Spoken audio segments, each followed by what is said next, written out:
yourselves off mute, and you guys can stay off mute if you want, whatever works best for you. And just let us know who's there. My name's Suzette.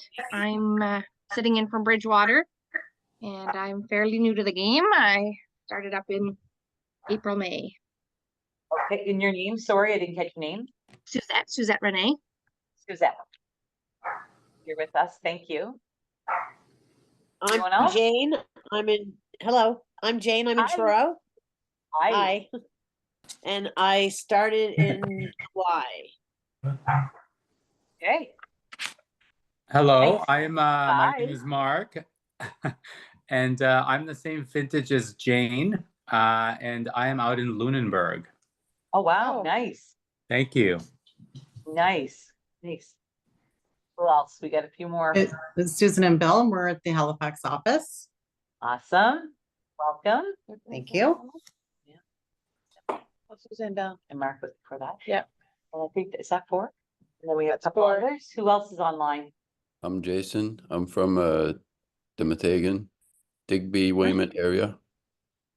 Excellent. Oh, nice Good. widespread. I know, it's like we're covering Nova Scotia today. It's amazing. And then there should be, what, one more on here? Two more maybe. Who else do we have online? They're on, but they're not. Okay, well, we're gonna get Hi, started. sorry. Oh, My name is Kelly. I'm here. I promise. I just don't have my camera on right now, but I'm listening and I'm excited to hear today's meeting. Awesome. Is that Kelly Thing? Yeah. Hi. Hi. Are you in the Halifax Welcome. region? Yeah. Yes, I am. He's with Cole. Okay. Okay, well, today we're going to capture leads with open houses and have a chat about it. We have stuff to look through, but we're really going to talk about our experience, what we do. And we come from two totally different ways of doing this. So, yeah, we're going to give you both perspectives, basically. So this is Maureen. I've been in it for, I don't know, 7 or 8 years. I can't remember now. I've lost count, menopause brain. And I'm on the Eastern Shore and HRM. Melanie? Yep, I'm Melanie Taylor, and I've been around about the same amount of years. I am mainly HRM. I do a lot of new construction as well. And right now we're working on a project in Elmsdale. And I do have a team, so it's a first choice home selling team. So my people spread out a little bit, which is really nice. So we have agents that do service like the Truro area and some of the northern region as well. And so that's Ryan McLean and Shelley Dean. And then we also have Patty Gemmell, who's on our team. She's our full-time licensed assistant. So she does also sell, help buyers and sellers. So today, we're going to cover how to capture leads with the open houses, and we'll go over the benefits of open houses, some of the best practices, and look at how to prepare, prospect, and pursue the model. Everyone's model is going to be different. There's no perfect way. It's going to depend, honestly, sometimes on personality, on how you're going to capture what makes you want to go into everything being comfortable. If you're not comfortable, you're not authentic, and it's not going to. And we're also coming through like like, to me, it's like a transitional phase now, because for the last year, we've been able to conduct open houses, and we went through a long time period. For those of you who are fairly new, like during COVID, we didn't do open houses. So, you know, and there's certainly some agents out there say they refuse to do open houses. They don't do them at all. And that's okay. Everyone, you know, it's the beauty of being self-employed. You get to decide what you want to do. But I'm finding now more and more too, like our seller clients, they also recognize, or they do feel like open houses are pretty important. And for my clients anyways, I always do open houses. I've had the odd one who didn't want it, but for the most part they do want it. And I do actually, I'm really honest about it, and I tell them, okay, you know, you're gonna get a lot of nosy neighbors. You're gonna get people who just want to see what the inside of your house looks like. typically, like statistically, you never really sell a home during an open house. It's rare. It does happen. And it happened to me recently, and I'm going to talk about that a little bit further on when we get into some of the details, because it was a very unique open house. But I also think it's important to tell your sellers like really what happens. And we advertise it, and we make sure your house gets out there, or whether it's social media or whatever your methods are for running your business. Then, people come in, and then it's the process of what are we as realtors, what are we doing when we're in that home? Well, first off, we're representing the home and our clients, but secondly, we kind of want to hopefully maybe pick up some buyers, or maybe sellers, or maybe both. And so we're here to talk to you today about what does that look like? What are all the different ways that have worked for both Maureen and I? Because we have different methods, and we're going to share those with you. And there's no right or wrong to really anything. As you move forward in the business, you will sort of figure out what works best for you. And that's the beauty of it, is you can do what you want, really. Part of being Running your own successful. business. Yeah. Being your own business owner. So the first thing we're just gonna say, always remember, if you don't be doing photos on your own listing and you're doing one for another agent, and as for listing agents as well, we gotta make sure that we have that amendment set up properly that allows this other person, this other, agent to come in and do that. So let's always make sure that's done so that you're under Yeah. contract during that time frame that you're going to be marketing it, social media and stuff. So it doesn't just mean for that day. Right. So normally if you're going to start your marketing on the Monday and you're not having the open house until Sunday, you got to let them in, that day. And then there's an expiry date to it with the time at it as well. That's important to remember, because I think a lot of people forget. Not only do they forget to do the amendment, but then it's last minute and they're like, oh yeah, you're doing the open house for me on Sunday, and it's it's Saturday night at 6 o'clock. It's all about prep, right? And you want to make sure that you're getting the most out of the time, for not only you, your clients, but also the person coming in to do the open house. And advertising is really important. So I agree, like a week ahead of time, because that person needs to be able to be representing your client, and on the paperwork end of things, we want to make sure that we're doing it right on this side too. Compliant. Yep, exactly. Yeah, so, and a lot of times that's what I've been getting. I've been using another agent specifically for one of my properties. She's a newer agent. She's getting super familiar with the property now, so she feels more comfortable with everything. So that's always nice too, if you don't have your own listings, if you can line yourself up with another agent, because let's be honest, our listings are definitely lasting longer, especially in the higher price point. So, we have more time. And that's another thing I want to speak about, because with sellers, they're coming out of hearing how market used to be, on the market, off the market, everything just was going, and it's not. Now they're like all panicked, because it doesn't matter what intention I set. Because I'll say to my clients, there's no promise you're selling in, 10 days, 20, 30, 60. I'm saying, buckle in for 90 days. Because that's just, we're back to that pre-COVID market. And that's what it normally took in most areas, was 3 months, sometimes more. If it was like Fall River, I mean, they could be 6 to 8 months, it was a long time sometimes.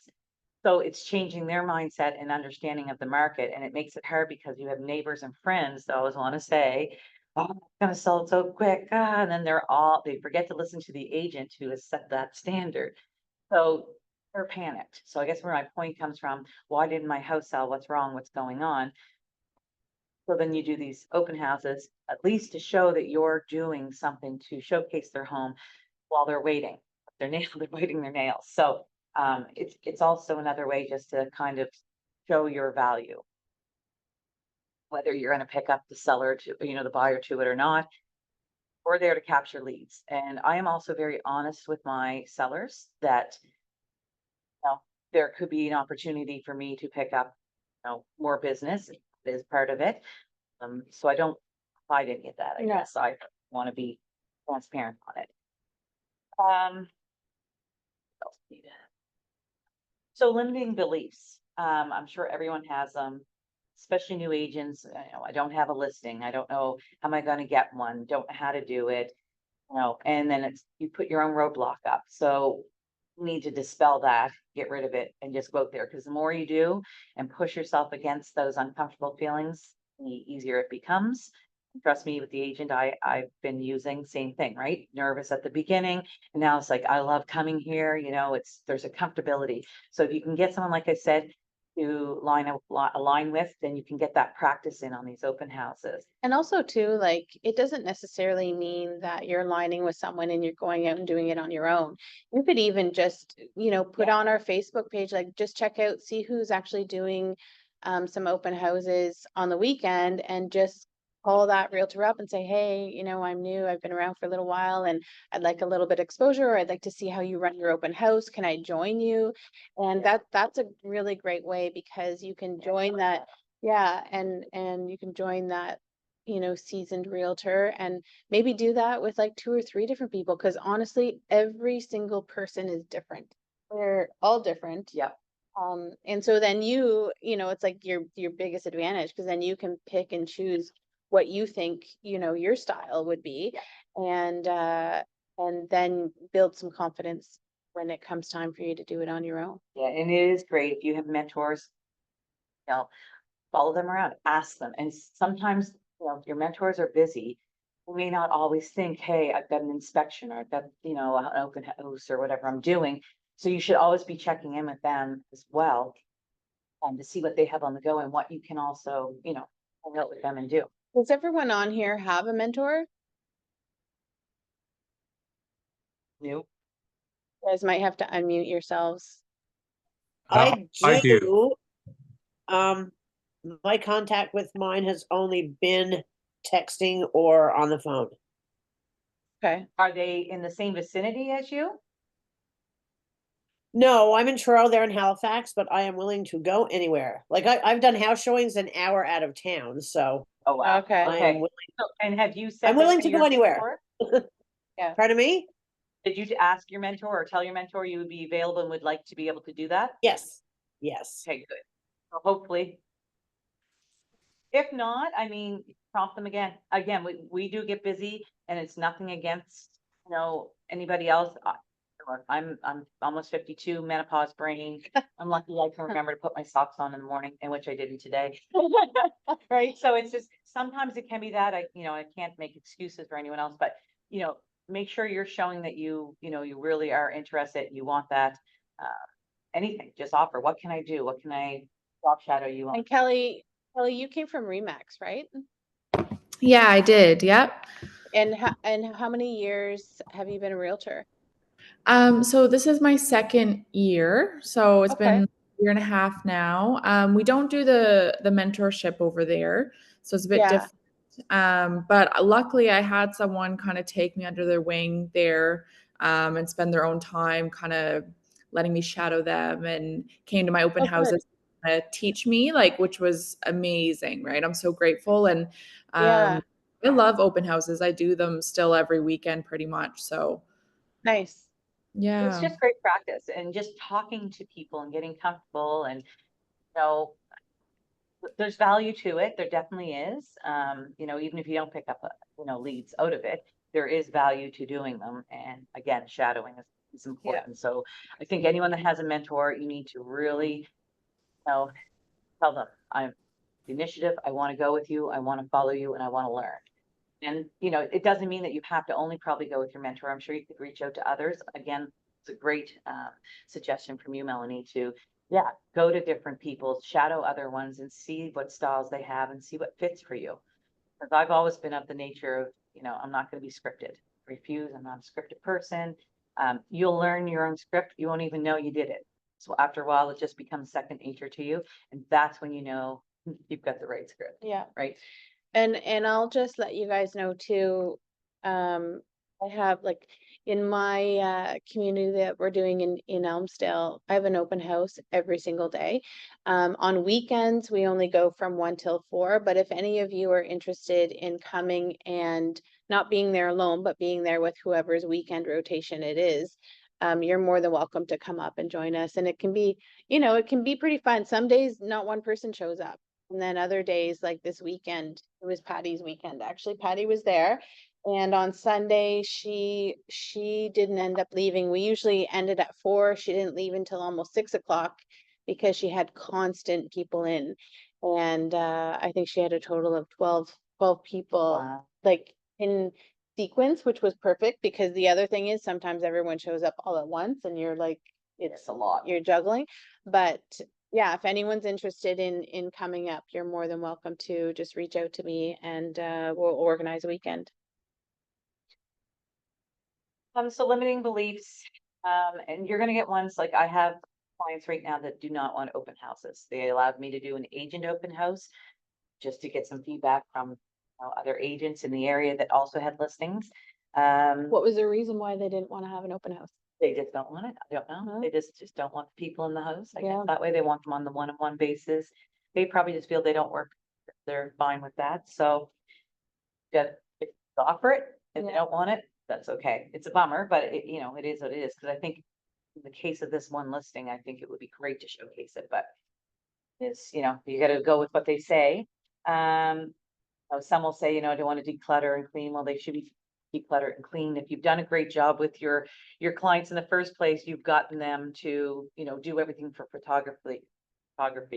Look, if this is something that's already being rented out with a tenant in it, you're not doing an open house. It's just not happening. And I would love to see that, the tenants are actually keeping the house beautiful and saying, sure, no problem. I'll go out for 2 hours while you do that. They're not usually very helpful in that matter. Yeah. One of the main things I think a lot of people think about is safety. That's another one. But whether, you feel safe, it's the buddy system. Great ideas is to bring along either, if you can, partner up with a lawyer or a lender. A lot of times they love to come along, and if you're newer in the industry, you may have also found some other newer lenders in the industry, and they're very gung ho to want to come and, be a part of it.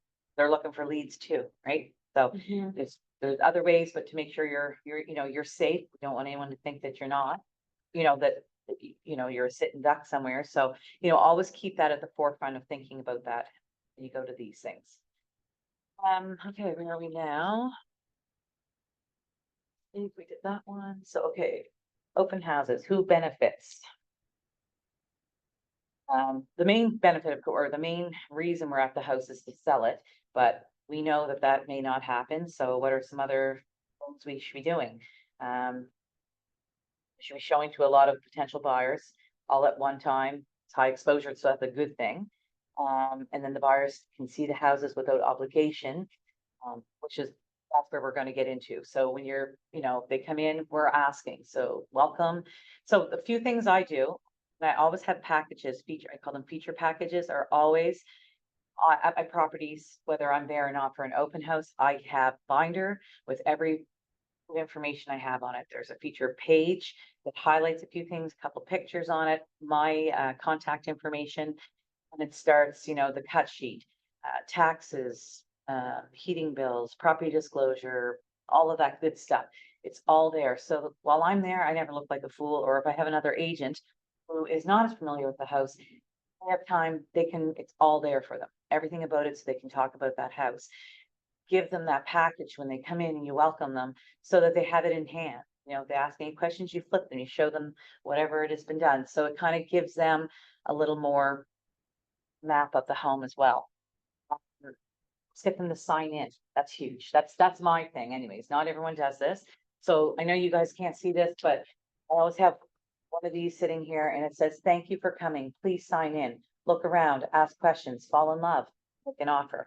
So that's what I have out, and next to it will be sheets. I just put it in here, but there'll be sheets and I have my pens there. I have my pens with my names on them, everything.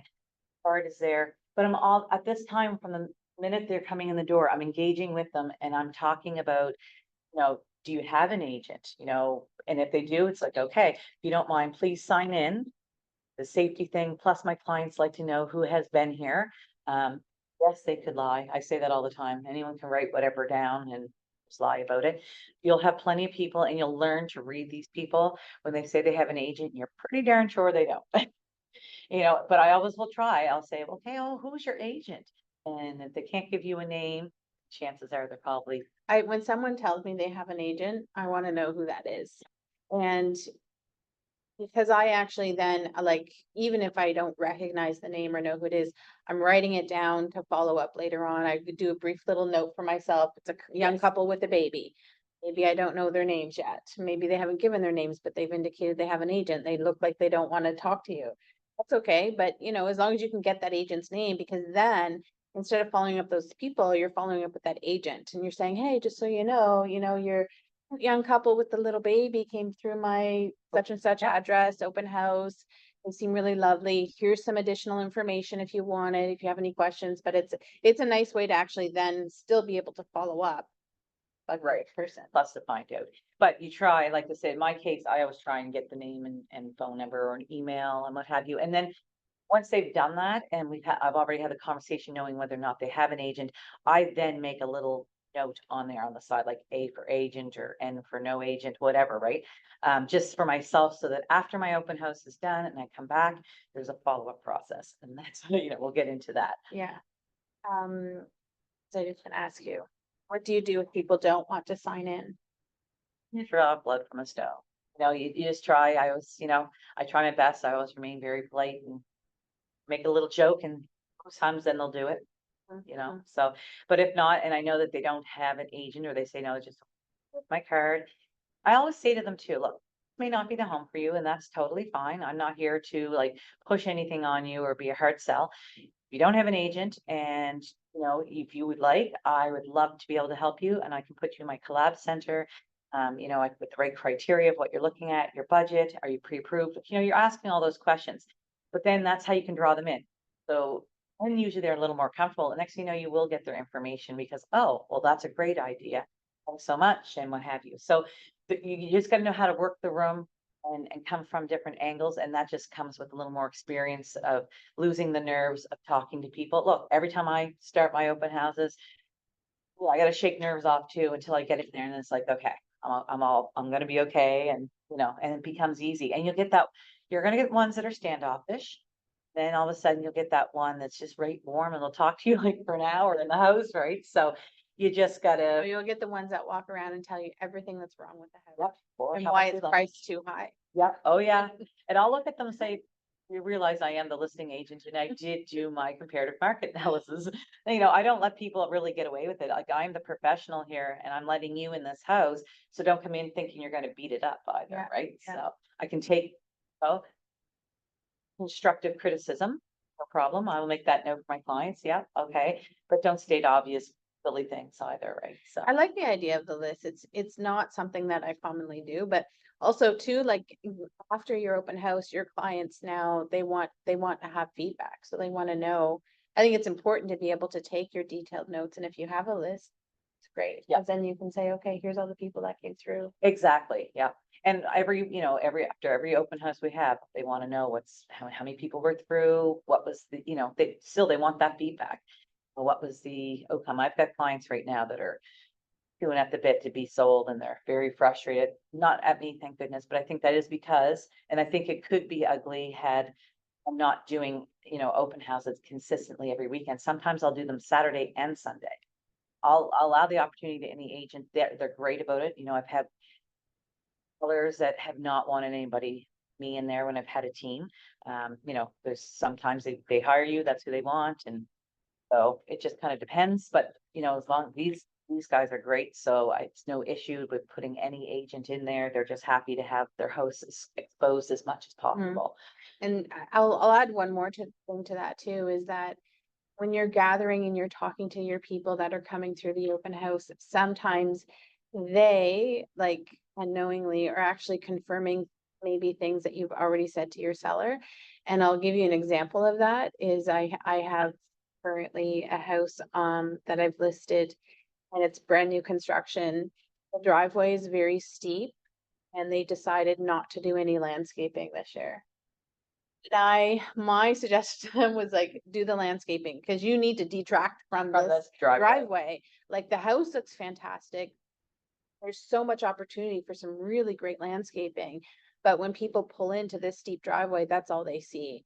And so all of the feedback, every single open house I've had, done them, and a few other people in our office has done them as well.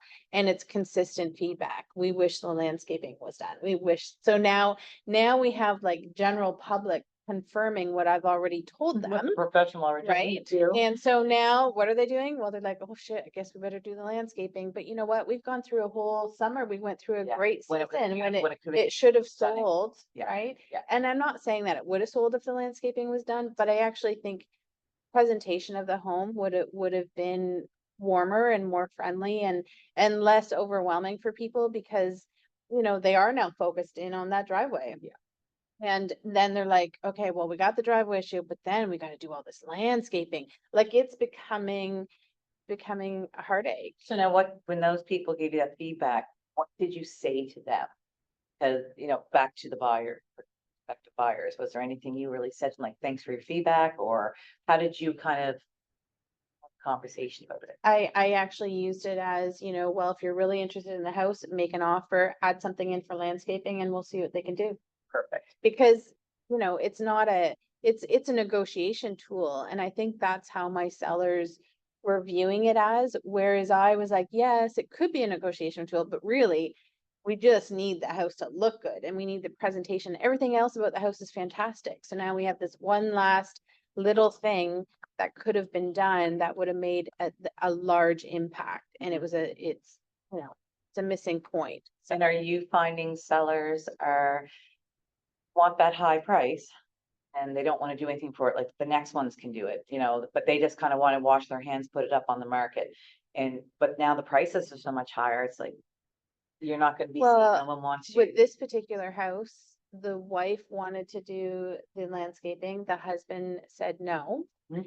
And so it was, you know, at the end of the day, she's like, haha, I told you I knew so. that was coming. You know, so it's a little bit humorous, but they are not, they built the house to sell it. It's an investment property for them, so they're not super stressed about it. They're thinking of maybe even taking it off the market and like renting it, which I hope they don't do, because that would be not the route to go. But you know, now they're like, okay, let's do the landscaping before, you know, cold weather comes and it's no good, because we could do it now and then come the spring, we could put it back on the market and it'll look fantastic. The grass will come back really green but anyhow, it's kind of like, it's just one of those things, like you can never get your sellers to do everything you want them to do. No. But you know, it's our job to tell them what we think they should do. And at the end of the day, they make the final decision. You know, that feedback again is really important. Validates us as professionals. And then it also gives you the mindset of the people coming through and the potential buyers and why something is or may sell or isn't gonna It's sell. all educational, no matter what. Yeah. You'll hear lots, like the one I'm selling right now, one of them is only a 2-bedroom upstairs. And there's no tub. They did a beautiful walk-in shower. I mean, they did their bathroom. Have not had complaints whining about the bathroom because they always want the traditional tub if they have a family, small children. But it's the 2-bedroom is the killer. And this is a beautiful little home. It's completely renovated inside and out. And it's been a hard sell only because 2 bedrooms up.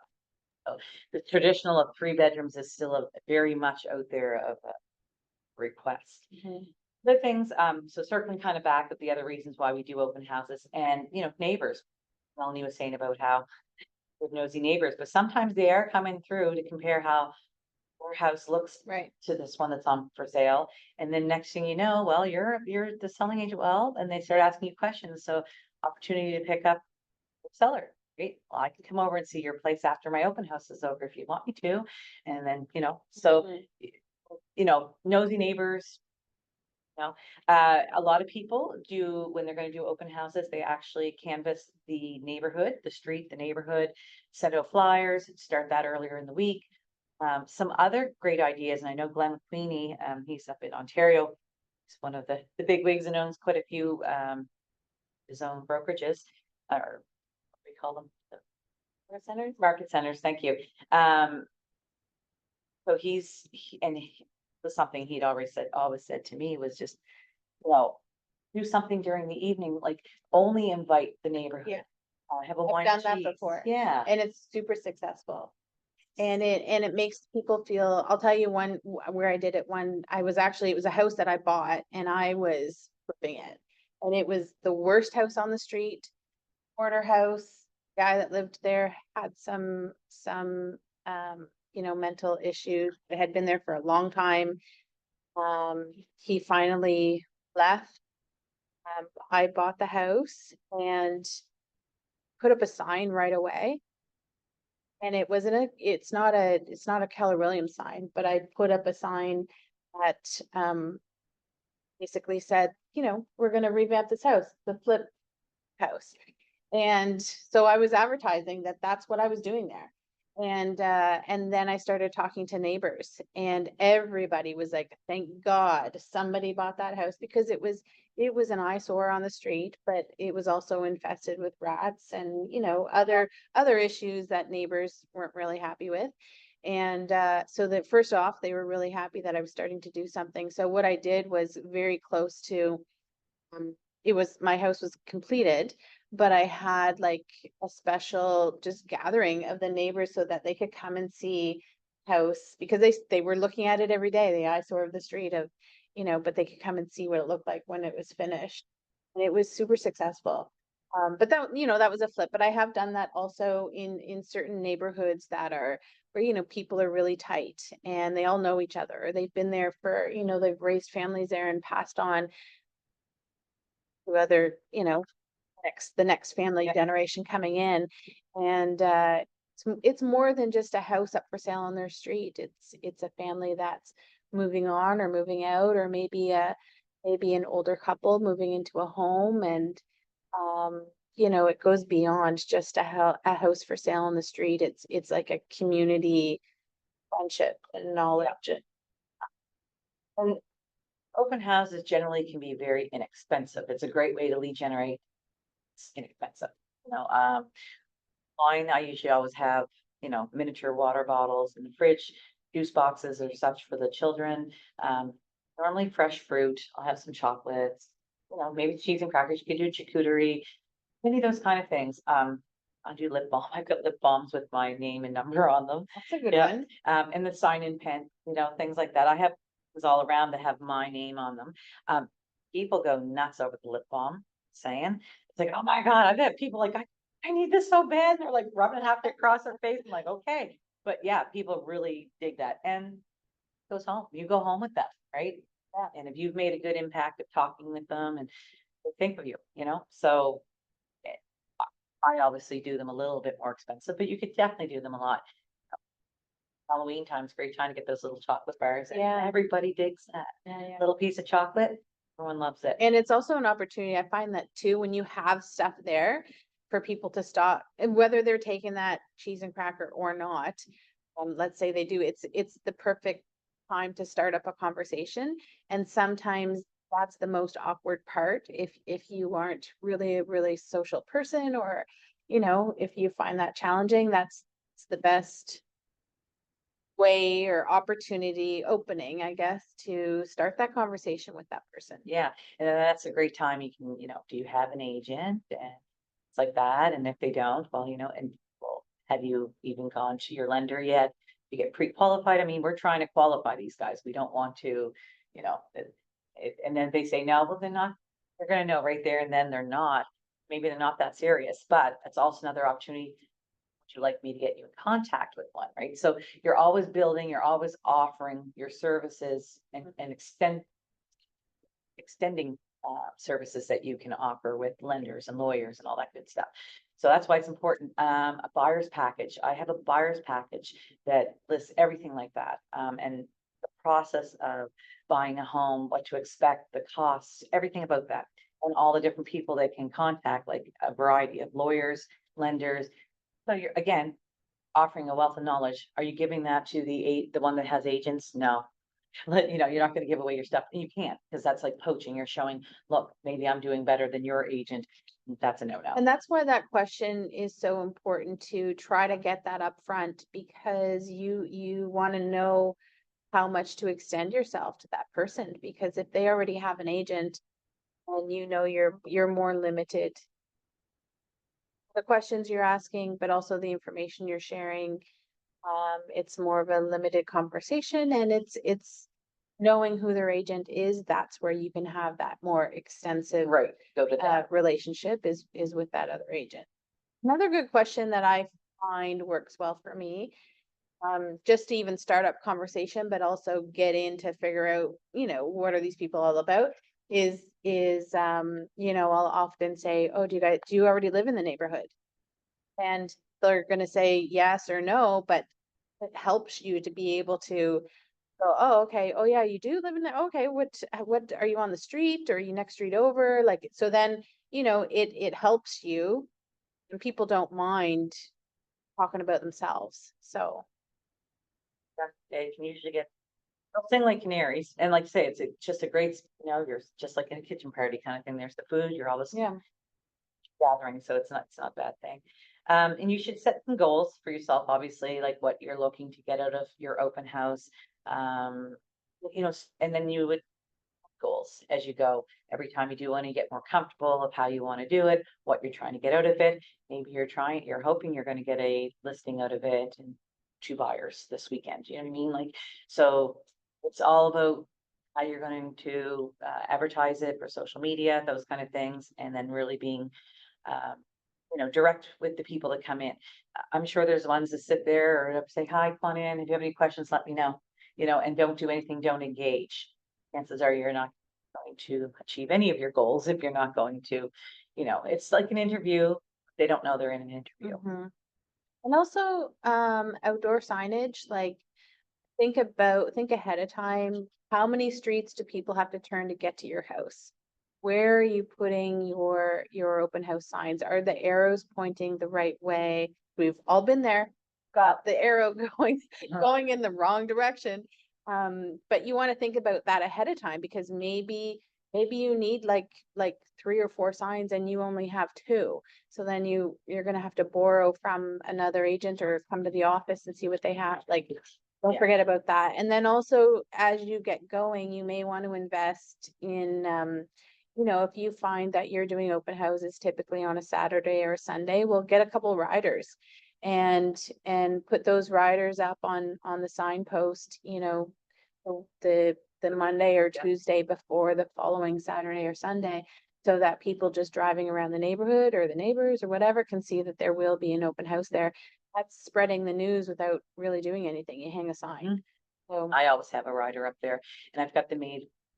And I tend to do mine a little differently as well. So all my open houses, instead of doing the traditional 2 to 4, I do 1 to 3. And it can be on a Saturday, it can be on a Sunday. I've even done one that was 1 to 5, like I had a bigger one. those off hours are really important. Yes. And because everyone else is doing 2 to 4. So those people that you want to capture that are going to a bunch of different houses, they may skip yours because they don't have Enough time. time. So knowing that you've started early or you've stayed an extra hour later, now you're possibly capturing those other people that you would have missed. I agree with you. I do that same thing. Yeah. And as for the signage, for streets and wherever, you got to kind of map out, that's an important part, is to figure, okay, where's everyone going to be coming in from? Like, so it can be easier sometimes, somewhat easier, if you're rural, because there's probably only a couple streets you have to worry about. Like maybe there's an off exit, then directing them, and then to the street you're on, and then one to the house. So that's not so bad. But if you're in the city and there's more than one way on each end of the streets, and you got to kind of map that out, figure out where do I want to drive that traffic into me? Like, how do I want to pull that in? What are probably the best opportunities in the community who want to get them there? And then I guess the last thing on that is part of like trying to drive people in. Go up and down the street, or maybe even the next street over, and see if there's any other houses for sale.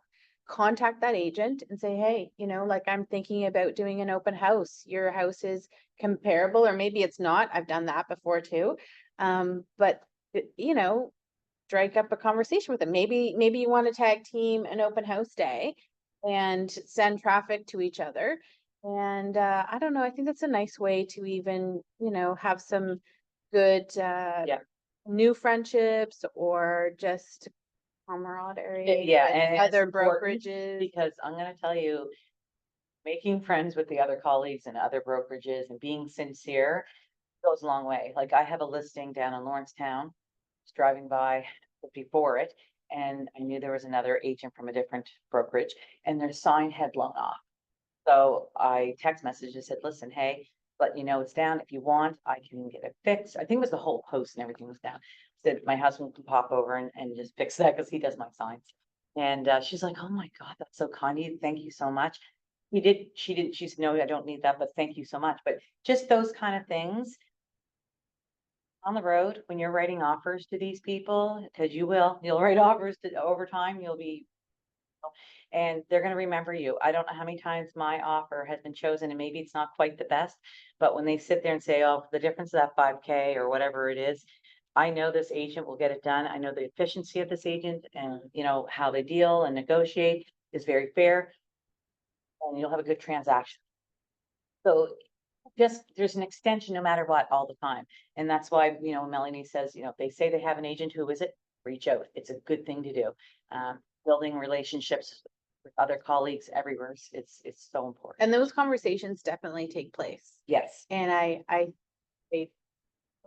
think as newer agents, you might not imagine that they would, but once you get going, you'll see like they definitely take place. Yeah. And I wouldn't say every single time, but especially on multiple offer situations where things are close and maybe the price points are relative and the conditions are relative.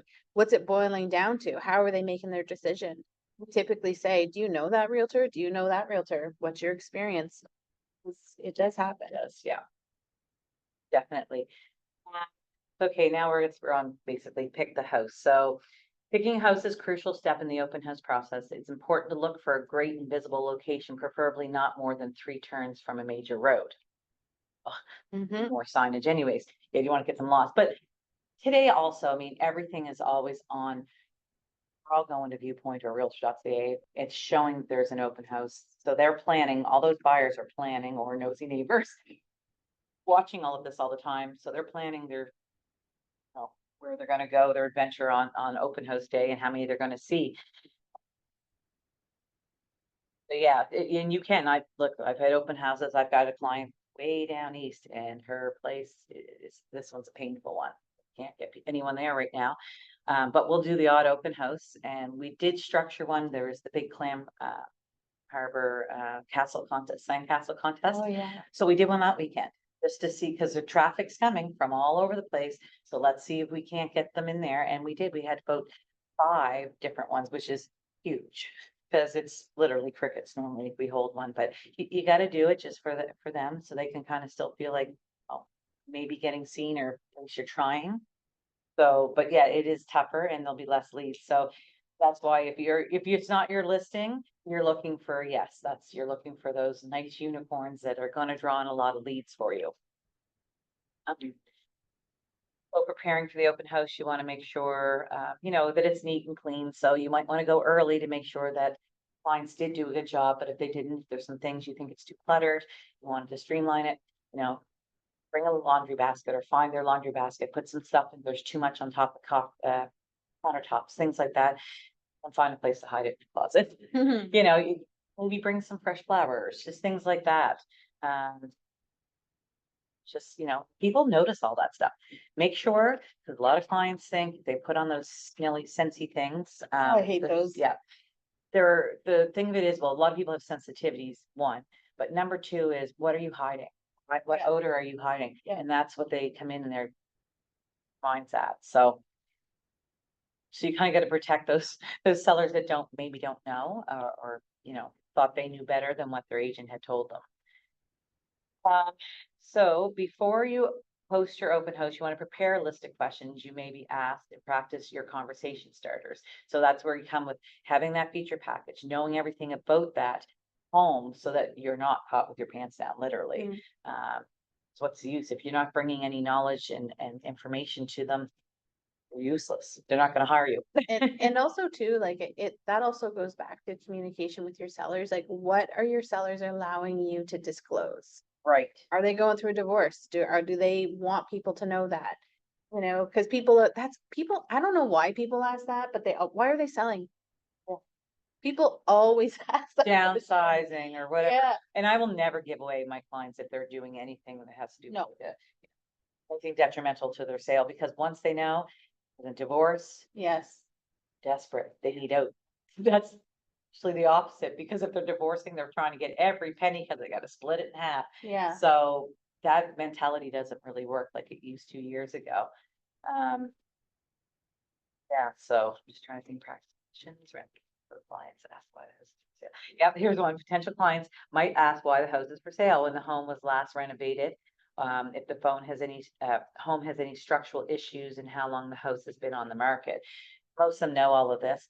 The other thing you're gonna want to make sure you know, like Melanie was saying, where the other homes that are in the area are, know about them, the price points. Know about those homes, because they're gonna come in and they're gonna say, well, that one's only this amount. And you're gonna go, yeah, but it's also 300 square feet less. The lot's half the size, there's no garage, and this one has a new roof and new duct heat pump, blah, blah, blah. That's why we're charging this amount of money versus that one. Or maybe that street's not as good, maybe it's, it's favorable of the street. This one is more sought after, so you want to have, all the answers, basically. And it says, if you do not use a sign-in sheet, what are other ways you can capture the contact information of leads that come through your open house? So this is where you come in. Yeah, so I typically do not use a sign-in sheet.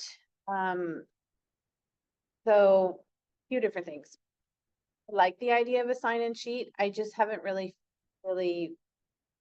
actively used it consistently. I have used it, and I will give you an example, and it's probably a really bad example because it was out of the norm, but it's a recent example. A couple months ago, I had a house coming, well, it was on the market. There was a house straight across the street, was a couple $100,000 higher than the house that I had listed. It was a larger house. But I did all of the things that we've already talked about. I canvassed the neighborhood, invited, had something special for the neighbors.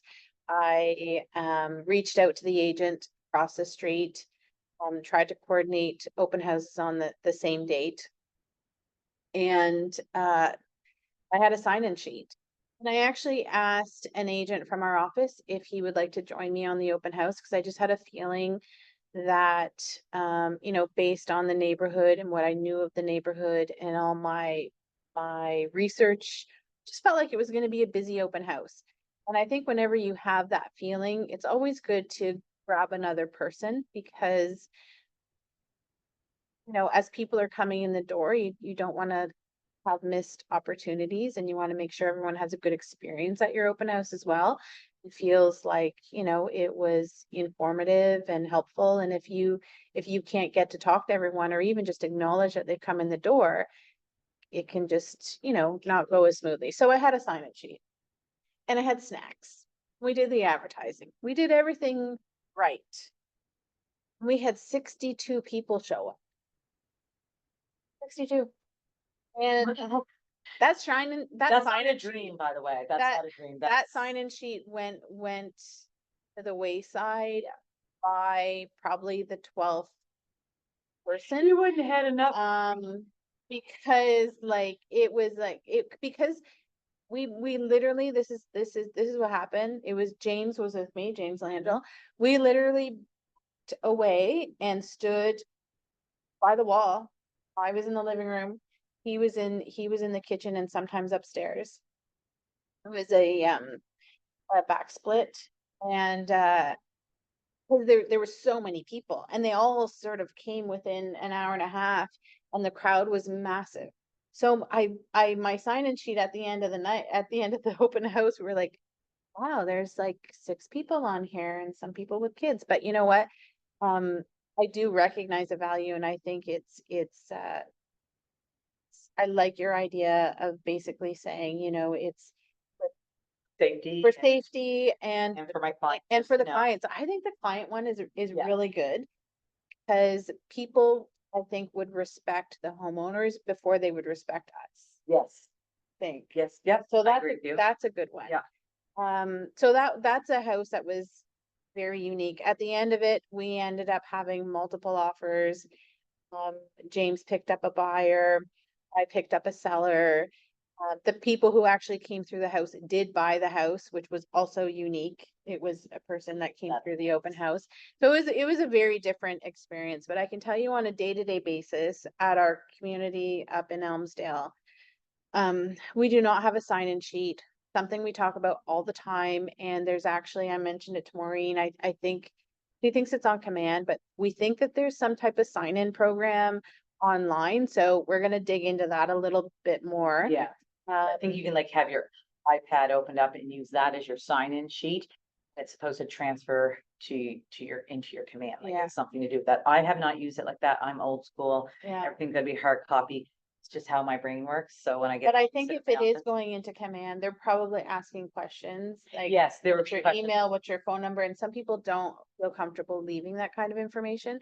So again, back to your sheets, probably better. Yeah, well, no, but I think if I remember correctly with it, it was also, it just basically, it's for you to be able to give the feedback so that my seller can have it. I think there's a Okay. prompt to it where you can, like when we do a feedback after showing a house, but on showing time, there's all that stuff.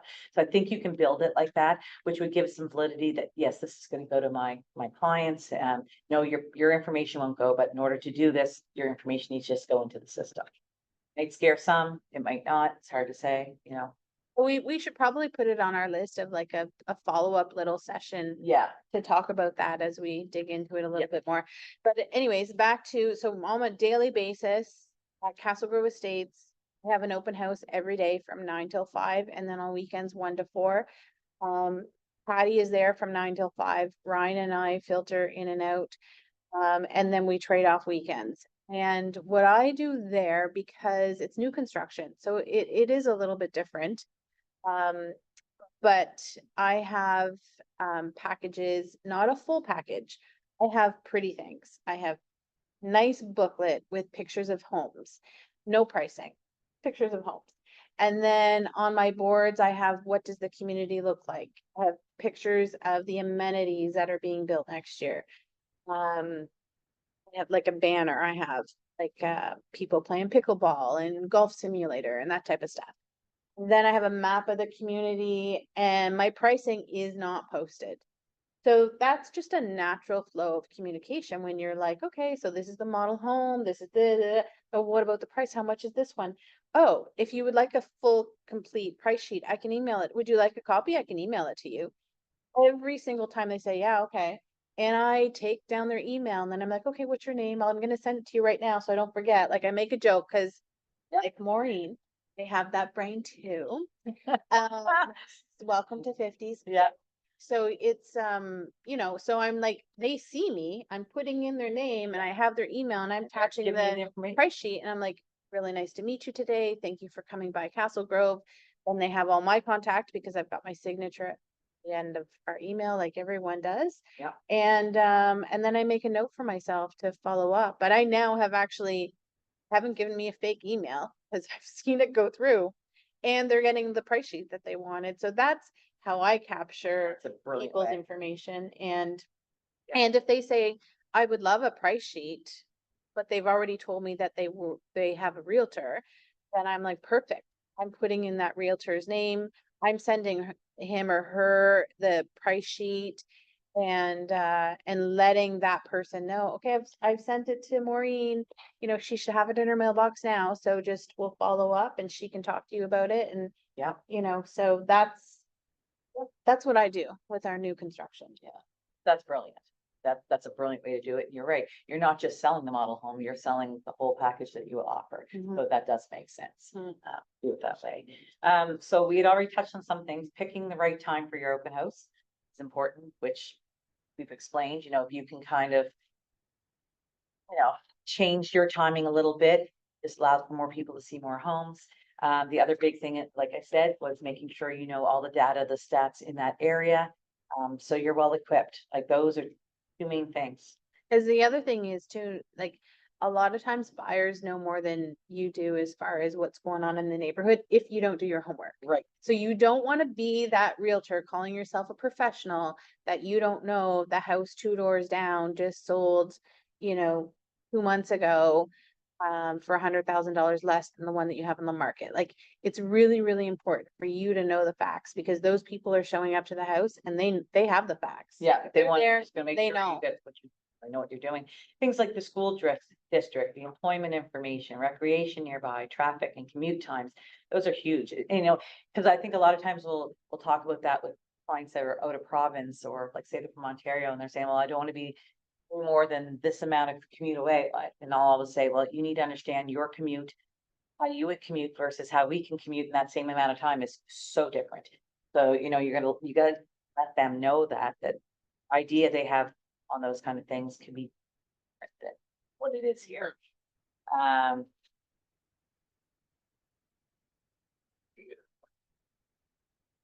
Sorry. I have to pick the time. Does anybody have any questions? Yes.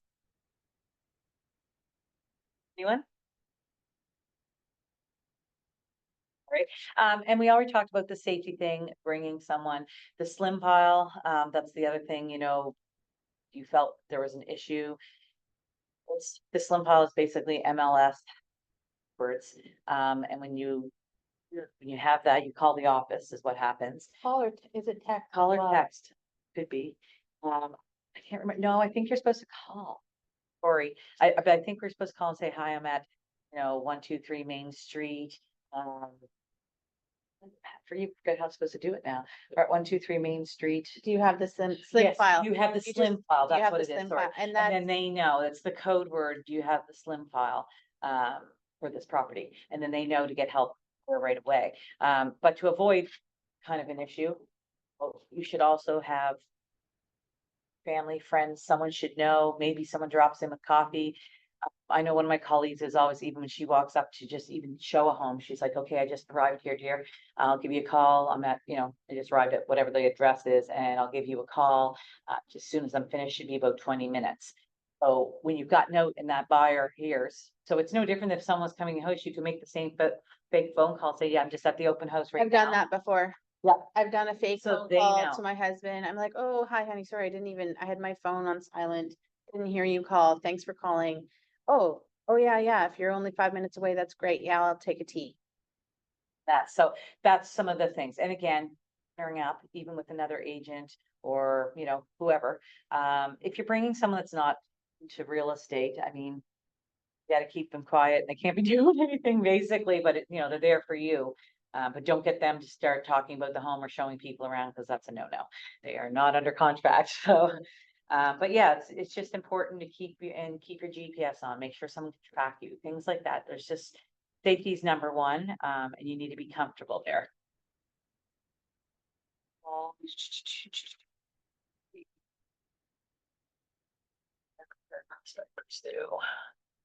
This one.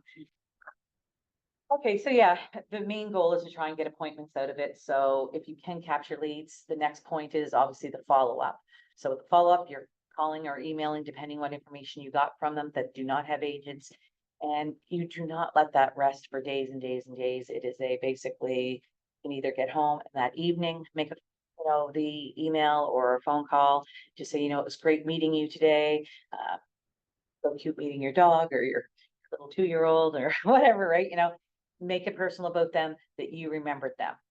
And that's really important because it's part of sales. Like I always say, we don't sell houses. We, do the transaction, but building confidence with buyers and maybe a potential seller,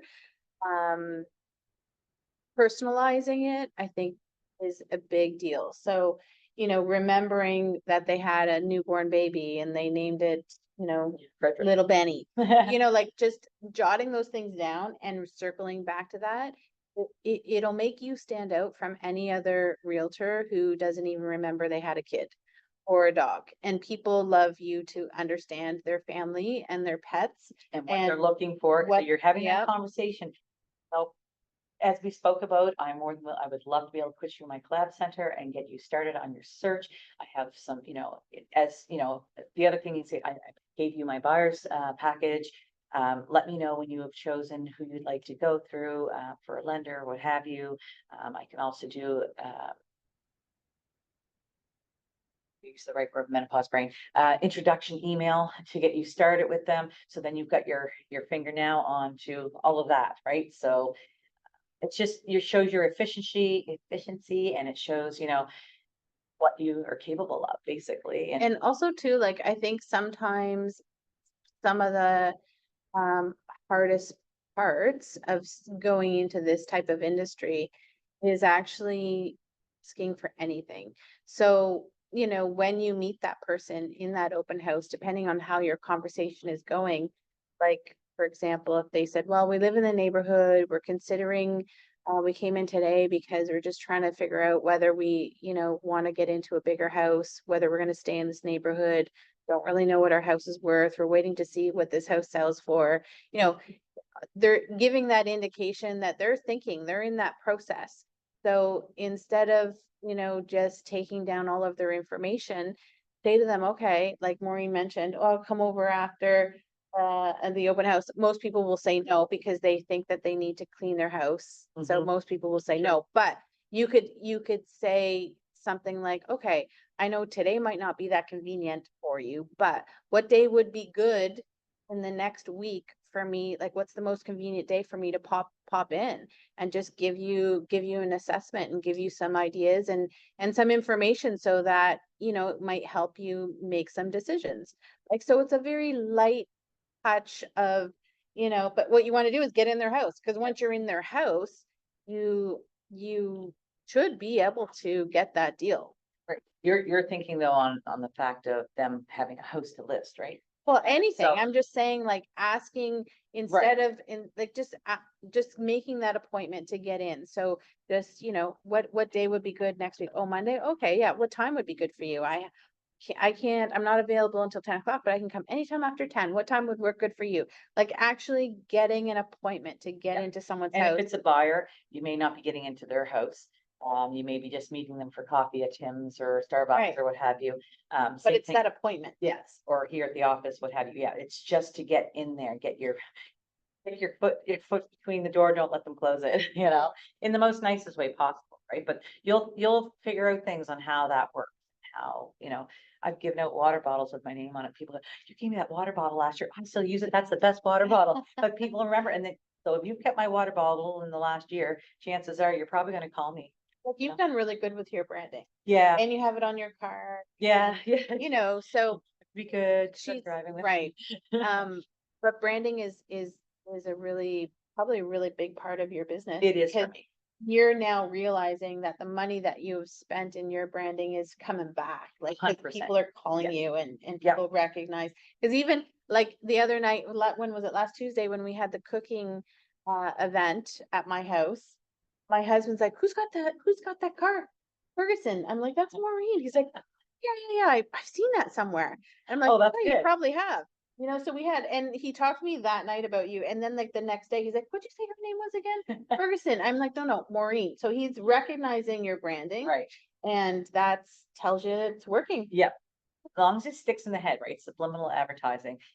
Because I don't have my name on there. Like, it's just Ferguson Home Sales, Keller Williams. It's all it's on there, but it sticks in their head. They're driving behind me and what have you. Just don't drive bad. I'll keep don't give the finger. But at the end of the day, yes. So if they're looking, or if they're curious, well, what does that mean? One probably passengers already checked that, going in Googling, seeing everything about me, because I'll come up on, the Google search and get into my website. So instead of you using Viewpoint, you're using Ferguson Home Sales website. I have all of it just like that. It's not as intricate, of course, as Viewpoints, because I'd have to spend millions. So that's another part, right? So it shows your validity. I've had so many people call me up and say, I'd like you to come list my house.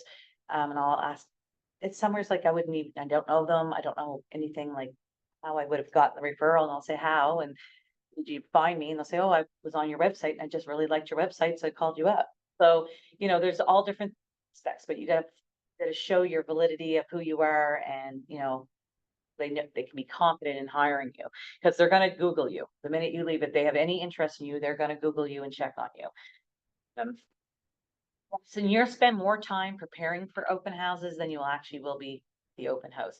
So the preparation earlier all that week, and then of course the follow-up afterwards. So, and if you don't get it to it that night, or you can't get a hold of some of the people, start the next morning, same thing, and you can do either one, depends on how, if you want to do an email first, a follow-up call, or vice versa.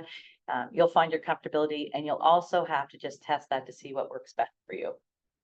I'm an email person. And I also like to ask people how they'd like to communicate. So sometimes I've had people say, oh, don't call me because I never answer my phone, but text or email. And then I'm writing that down, text or email. So I know how to follow up with them and my best chances of engaging. I'm not a same day follow-up person. Mhm. I'm more I'm a next day. I'm a next day Yeah, girl. yeah. Yeah. Some might be, Yeah. some just need to get there and do that tap, but yeah, I'd like to the next day, as well. Let's see again. The stuff object. You're not prepared. Okay. Talked about what people like to know. Doesn't tend to know the community neighborhood. Okay, yeah, so it just, as we're saying, people that come to the open house intend to know community and neighborhood information. They're buying a lifestyle, so that's why it's important to give them everything you can about, the recreation, the sports that are available, the schools, the restaurants. You can kind of, you'll get a feel, and you ask them, like I said, it's like an interview, you're asking them, what is it that's drawing you to this area today? What do you like about it? Or, well, I'm new here and I'm looking for a job. Well, might want to know where the job center is, or some other things like that. If you can do something valuable for them and place something in them when they walk away, even if they don't buy that house, but you're selling you. Yeah. Yes, you want to sell the house, but you are selling you. So you just want to know everything about the area, like we said. I talk about Keller Mortgage. I know it's coming to Canada, but it's not here yet, so we're not even going to get into No. that. Prospect. If you've read the MREA, which is the book that Gary Keller and Jay Papasan wrote, and heard about leads, listings, leverage. Open houses are all about leads, leads, leads. An open house is a great prospecting tool that requires mostly time as an investment. Again, so it's not as expensive. You can make it as expensive as you want. Like I have a banner that's outside on my lot that's bruised, and it's one of those big flag things, and it says Ferguson Home Sales, open house, all of that's on there. I do the open house rider, all the signage. So, but you can borrow signage from here at the office that is just generic Keller Williams open house with the arrows on it. As you get going, you can then start to, build your own package and kit of what you want to use. I have a coffee machine at Castle Grove, $3,000 coffee machine. Buy it on sale though, I will tell you that. But so when people come in, I can make them cappuccinos, lattes, anything and everything. Got full And foam? I have all kinds of foam, like Love it. different levels. And I also, in my fridge, I keep all different types of milk so that if someone has like, Yeah. dairy or Issues, almond or lactose, whatever, yeah. I got it all. That's because the model home that we do open houses in is set up every single day. It's not going to be sold ever. So we've furnished it, and so it's really inviting when you come in. Yeah. And it gives you more opportunity to sit around, talk about, have coffee. Yeah, there's so many things. Yeah. So you just need to think outside the box.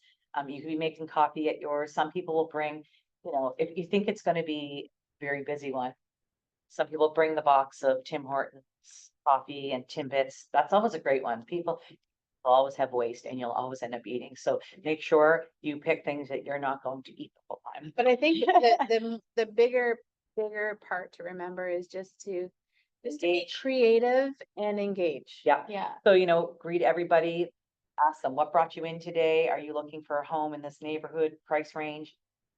Have you been looking at other houses? How long have you been looking? Would you like to know more about the market, the neighborhood? What do you like about this house that I may share with my clients? So, like there's, and of course, the big one is, do you have an agent? You can still have some of these conversations because you don't want to put it dead in the water. Okay, you got an agent, I can't talk to you. You still want to be engaged. Yeah, you can still talk to them. Yeah, for sure. You just got to be careful now. Just more You're limited. still giving them everything about the house. You're just not trying to get them to buy it through you. Or I will mention one thing too. If it's a buyer that's coming in and they say, oh, I don't have an agent, and you have more questions you need to ask. So oh, have you bought a home before? Where do you live? Because if they say, well, I'm brand new, but I really like this house, I'd love to offer on this house, then, then you have that conversation and Which if they're new, you're not going to be Right. able to transact with them because you represent your sellers. You're never going to change them into customers. And you would have to take these new first-time home buyers and put them as customers, and you're not giving them the full fiduciary duties right. they have to have and they need to have. But if you're talking to someone that's bought and sold multiple times and you can offer that, say, listen, I know you know the process. You'll have your lawyer check everything open. If you're comfortable with it, my clients are comfortable, I can do the transaction. You would be a customer, won't have as much of my fiduciary duties. Here's what you will have. And you make sure, of course, your sellers are comfortable with that. Normally for me, if I happen to be able to do that, I do change my commission split so that it's less. It gives my clients a break on it. They're super happy. Buyers don't know any different. I'm still making more money than if I just sold one side of it really. So if it was a 5%, I'll normally say I'll do this for 3% plus HST. Because I'm still pushing stuff. I'll push it to their lawyers. I'll push it to their lenders. It's just that I'm not having conversations. Here's a list of, inspectors, or most of them will just go on their own and start looking up their own stuff, especially if they've done this before multiple times. They already have inspectors, lawyers, and lenders that they're dealing with. Already know So, their- yeah. And so as soon as you realize it, it's a new home buyer and they can't be in a client status with you, you have options because you have an office full of Great agents. agents. And then there's a referral And fee. yes, and then you're gonna say to them, oh, okay, well, I would love to represent you, but I can't because I'm on the selling side. But I have some, really great people that I can push you towards. So you have maybe you have someone else's cards there. Maybe you've teamed up with someone in the office and you guys are sharing open houses or sharing clients. And then you can actually give that person, their information, or you can even take their information and connect the other realtor and that buyer on an email so that you can see the transaction. And then you're saying to that other realtor, here is my 25-cent referral Yeah. doc. Yeah. Please sign it. So Money you wouldn't have thought. still working for you and still working for your seller if they're buying that And that's house. only if it's your listing. Yeah, Obviously, if you're if it's- there, then that's what you're there for. If it's not your listing, then you're Yeah. picking them up as. So one of the primary uses of the KW app, so we're going to talk about the apps for a second. So this is where we were talking earlier. So have a sign-up sheet or sign-in sheet. You can also customize a landing page in Command and have it available on an iPad. So that's what I was talking about. And that's, again, I believe the landing page is just, they can give you the feedback on things. So you can still get them to sign in because on paper if you want to, but on the landing page, you might just get them to do that stuff. And I think you can put a QR code on that too. Yes, I think you can do that. And plus you can offer the KW app, right? That's customizable to you. So every time they go to use it, you're the agent. Strict programming questions like who, what, where, when, why. About them, just everything about them that you can get out of them. Some won't. You're going to have to understand personalities. That's why you take DISC and kind of figure out what type of personality you're there. So you know how to talk to that, each person that's coming through, each buyer. You're here to get leads and appointments to ask for their business and referrals, and don't be attached to the outcome. Yeah, don't be butthurt. Honestly, if they just don't, they reject you or whatever, on to the next, just don't put the energy there. Right? And don't let it crush your spirit either, because it can be, it could just be sometimes. And then other times it's like, wow, I just came away with whatever 8 leads. I got to follow up this week. But for God's sakes, do it. And if they turn you down, just say, okay, well, maybe I could touch base. They'll say, maybe I'm not ready yet. I've changed my mind. Okay, well, do you mind if I follow up with you maybe 3 months time to see how you're feeling about it? So there's other things, and you get the permission to do it, right? They say, don't call me again or don't email me. Well, that's it. Rock them out. Yeah, so that's basically it. Set goals, set big goals for yourself, even if you don't, and then make them bigger every time you're doing another open house.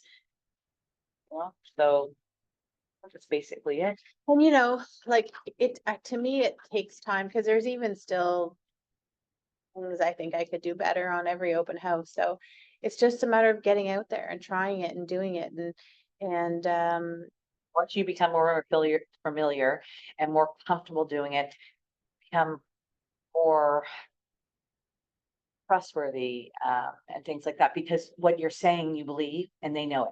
So it's not like it's scripted and like, so once you know your stuff, and your Your confidence confidence will will come out. Yeah. Yeah. definitely. Everyone's so quiet. Come on, who's got questions? Honestly, you guys are doing such a great job. Yeah. Well, we're really not trying, I mean, the script, I mean, whatever, it's not script, but like, we have a little manual here to go through, but really for us, coming from experiences is your better bet.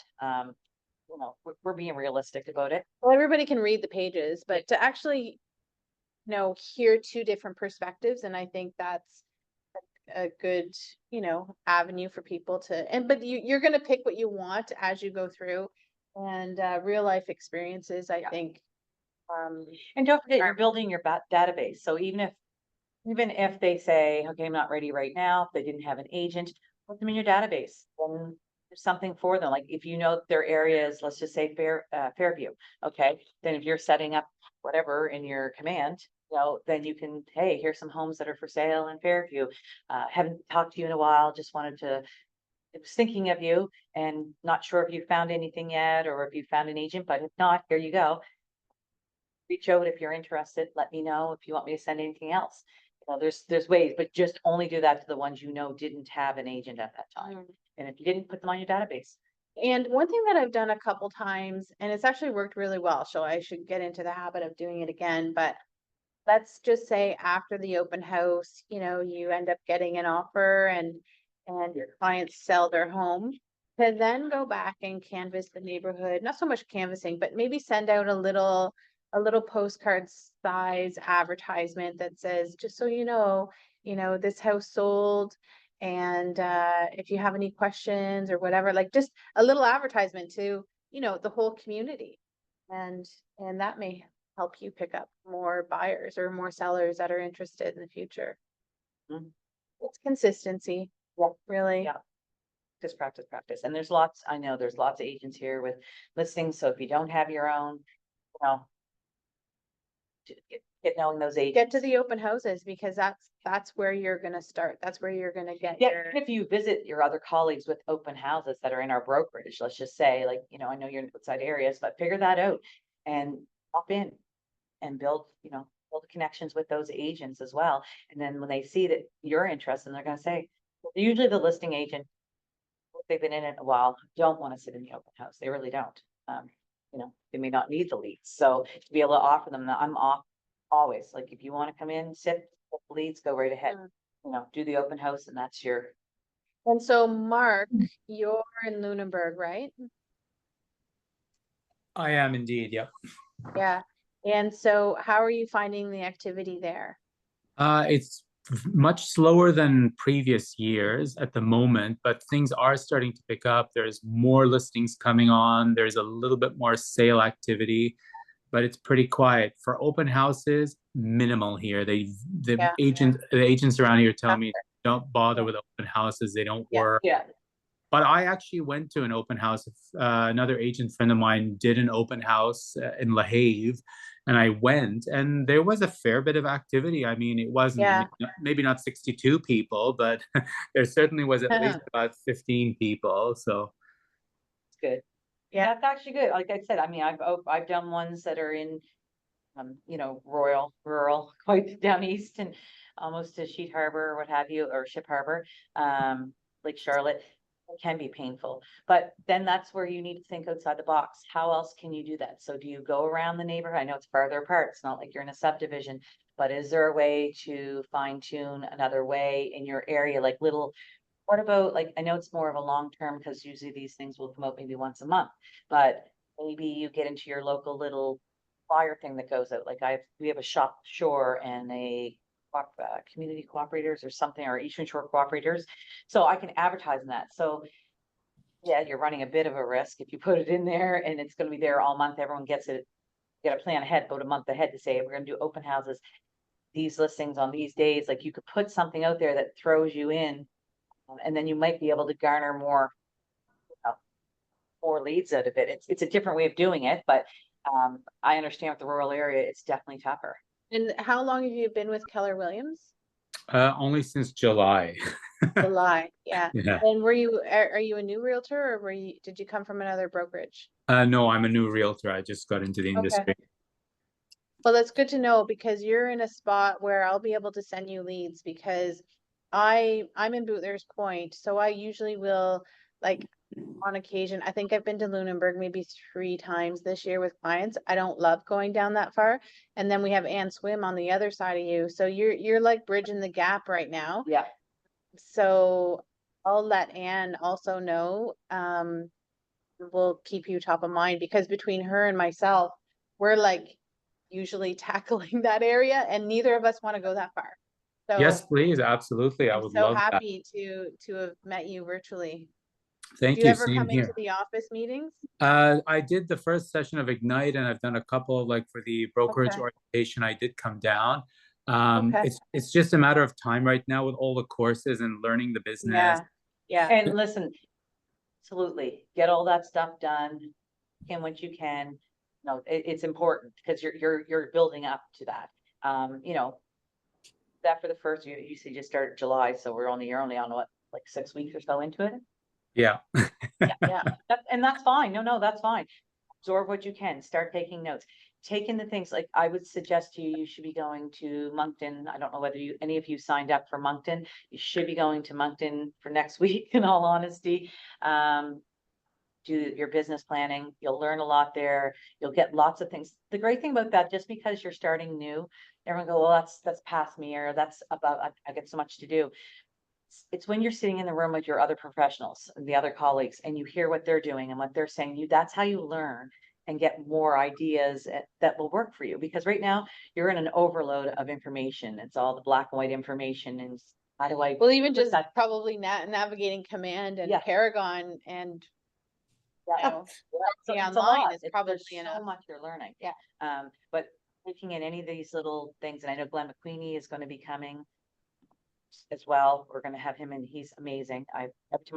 Anything he's ever sat in and listened to him on, I've never forgotten. I've written my notes. I'm a person, I have to write the note, whatever they're saying, it sticks with me. So 8 years later, I'm still doing this stuff and it's still valid. And so, going and listening to some of these speakers it's just so beneficial. And they'll talk about all of this kind of stuff. And I know Glenn is going to be great.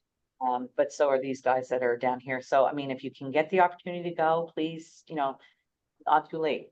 You can bunk with somebody, and carpool if you need to, but I would definitely say do it because you'll learn a lot. And it's most of everything I've learned has been from sitting in those rooms and listening to the other professionals in the rooms and how they do things and their ideas and just talking to the person next to you, right?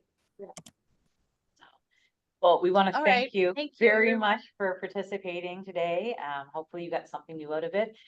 If there's anything you want for samples, I have no problem. You guys can reach out to me. I can show you, I'll share my buyer's package with you. You obviously would have to adjust it to your own, like my lawyers, if you're in Lunenburg, are not going to probably be using my lawyers.